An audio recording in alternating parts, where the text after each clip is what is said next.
Donc, on se retrouve pour la vidéo sur le stock d'urgence alimentaire. Ça, c'est une autre façon de voir, c'est une autre mentalité. J'ai déjà expliqué donc dans la playlist conservation, vous allez voir 4 vidéos qui sont là-dessus, puis maintenant celle-ci aussi. Donc, le stock d'urgence, c'est un stock d'urgence, ça le dit. C'est un stock qui est fait sur une très longue durée et dont on va faire uniquement une rotation dans 30 ans, dans 25 ans, dans 20 ans. Dans le fond, le préférable, c'est dans 20 ans pour avoir le temps de manger tout son stock et puis de procéder au renouvellement. Donc, c'est un stock de matière sèche, c'est qui doit être sèche à 90% et faible en gras. Et c'est un stock très forte calorie pour être vraiment préparé, résilient s'il arrive un événement vraiment intense, vraiment fort, vraiment catastrophique. Et puis, ben, ça peut être aussi un stock qu'on va piger si jamais on est à court d'argent ou peu importe. Donc, c'est toujours une réserve. C'est une belle façon de savoir combien de temps on a de jours devant nous euh, juste avec cette réserve-là parce qu'il suffit de calculer le nombre de calories par le nombre de personnes, puis ça va nous donner notre nombre de jours. Donc, c'est super intéressant pour ça. Ensuite, ce stock-là, ben là, je vais vous présenter ça dans une prochaine vidéo, mais il faut que ça soit en cohérence aussi avec notre stock d'eau. Donc, il faut que ça ne donne rien d'avoir une très très grosse quantité de nourriture si on n'a pas un stock d'eau qui est suffisant ou un moyen de purifier l'eau qui est suffisant pour faire bouillir, pour faire cuire, pour manger cette nourriture-là. Donc, un élément aussi que j'avais parlé, c'est de ne pas se définir un nombre de journées, mais plutôt de se définir un espace de stockage euh, qui est, qui est comme un pas caché, mais tu sais, qui est pas très utile, très utilisé parce qu'on ne va pas spécialement y aller souvent. Donc, on ne veut pas le mettre à un endroit qui est facilement accessible parce qu'on va mettre, par exemple, le stock en rotation continue à cet endroit-là. On va mettre des choses qu'on va utiliser beaucoup plus quotidiennement. Tandis que là, on va faire une vérification. Au début, on fait une vérification plus serrée pour savoir si le scellage des Myler bags est bien fait. Mais sinon, on va faire une vérification. Ça peut être aux 6 mois, ça peut être aux années, tout dépendamment de comment et où c'est stocké. Donc, moi, ici, dans le fond, j'ai un palier en arrière de moi, c'est un palier de marche. Donc, j'avais un espace en dessous qui est là.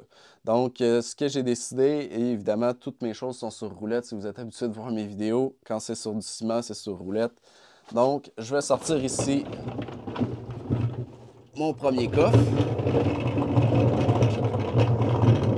Je me retrouve avec un coffre qui fait 8 pieds de profond, que j'ai fabriqué moi-même,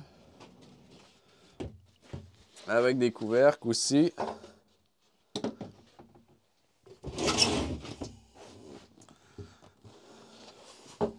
Et là-dedans, je vais avoir mon stock alimentaire.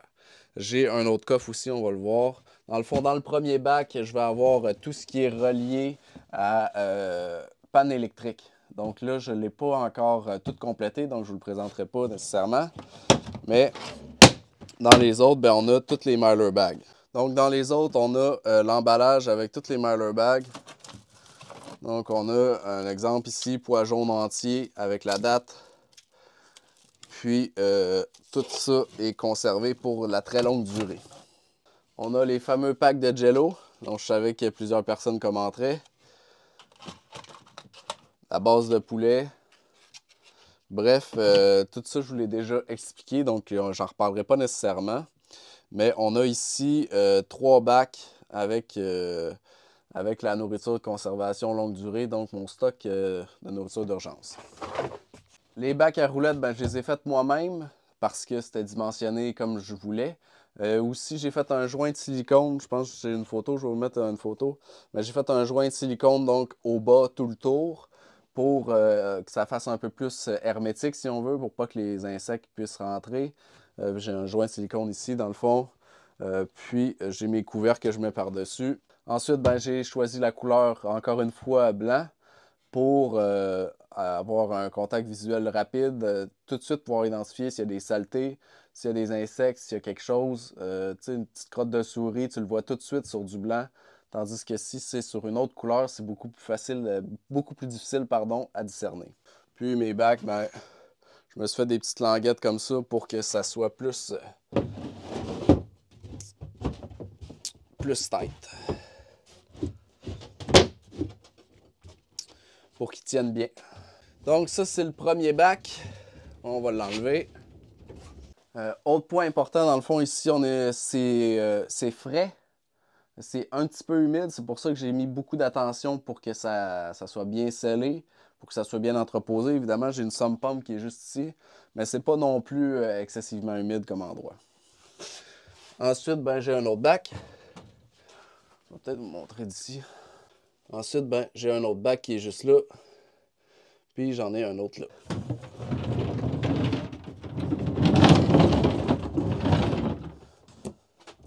Donc, je voulais vraiment maximiser l'espace. J'avais un petit palier ici qui rentrait quelque chose. Donc, je me suis fait un autre bac à roulettes. Là-dedans aussi, ça va être du stock qui va être plus style panne de courant. Du stock, dans le fond, pour la préparation, pour les aliments. Donc, c'est un stock plus, pas nécessairement alimentaire. En fait, pas du tout alimentaire. Ça va être des chandelles, etc., des lampes. Et on va terminer avec le dernier bac, donc qui lui est un peu moins large.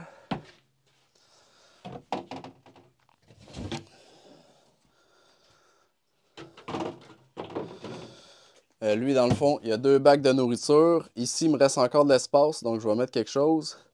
Et puis, j'ai mes chaudières, donc chaudière de farine, du sel et du sucre. Donc, mes matières de base. Et au fond, ben, j'ai une chaudière de chlore en poudre. Donc, pourquoi le chlore en poudre? Parce que ça sert à purifier de l'eau. Les petites pilules là, qui nous vendent, qui sont pour les randonnées, ben, ça coûte 18 $ pour comme 100 pilules. Ça fait peut-être 50 litres ou quelque chose comme ça. Avec une chaudière comme ça, on peut s'attendre à faire plusieurs milliers de litres. Évidemment, ça va dépendre du niveau de turbidité, du niveau de filtration. Parce que ça, tout ce que ça va faire, c'est tuer les bactéries et les virus. Donc, ça ne va pas nécessairement enlever les sédiments, etc. Donc l'efficacité va être intimement liée à la filtration. Au niveau des proportions, ben, je vous ferai une vidéo rendue là. Ça se conserve indéfiniment. C'est utilisé dans la potabilisation de l'eau. Moi, j'ai un ami qui travaille dans le département en fait, pour du traitement d'eau potable. Puis, c'est ça qu'il m'a conseillé. Avec ça, il parlait d'environ 1 gramme par litre. Dans le fond, le but, c'est de... Il faut pas que ça sente le chlore, mais c'est normal que ça goûte un peu. Donc, c'est vraiment ça le point central pour dosage parce que ça va dépendre de ton eau à la base. C'est aussi pour ça que j'ai stocké des sachets de sucre, de jus en poudre, parce que, évidemment, ben, quand on a une eau un peu chlorée, c'est moins bon à boire, c'est moins intéressant. Évidemment, si ça sent le chlore, on peut le boire quand même. C'est juste que ça peut être potentiellement cancérigène à long terme. Mais bon, on est quand même dans une logique de stockage pour un événement quand même assez catastrophique. Donc, rendu là, hein, je pense qu'on s'en fout pas mal. Ce qu'on veut, c'est juste pas être malade présentement. Donc, on veut pas avoir une diarrhée, on veut pas avoir... faut être en forme, faut être top shape. Le cancer, on y repensera plus tard. Mais sinon, c'est ça. Moi, je pense que ça vaut le coup. Surtout les gens qui ont déjà une piscine. Vous avez juste à en acheter un de plus. Mettre ça dans un coin. Au pire, vous ferez une rotation, je sais pas moi, dans 4 ans, peu importe. Puis, tout le temps en garder une d'espère parce que c'est un excellent moyen pour tuer les bactéries et les virus dans l'eau. Et donc, voilà pour finir là, le stockage alimentaire de Millerbag, donc couscous. Puis ici, je pense qu'on a des bins. Bref, c'est tout bien identifié, mais je les sortirai pas nécessairement. Ça vaut pas le coup, je pense, pour la vidéo. Fait que sur ce, à plus.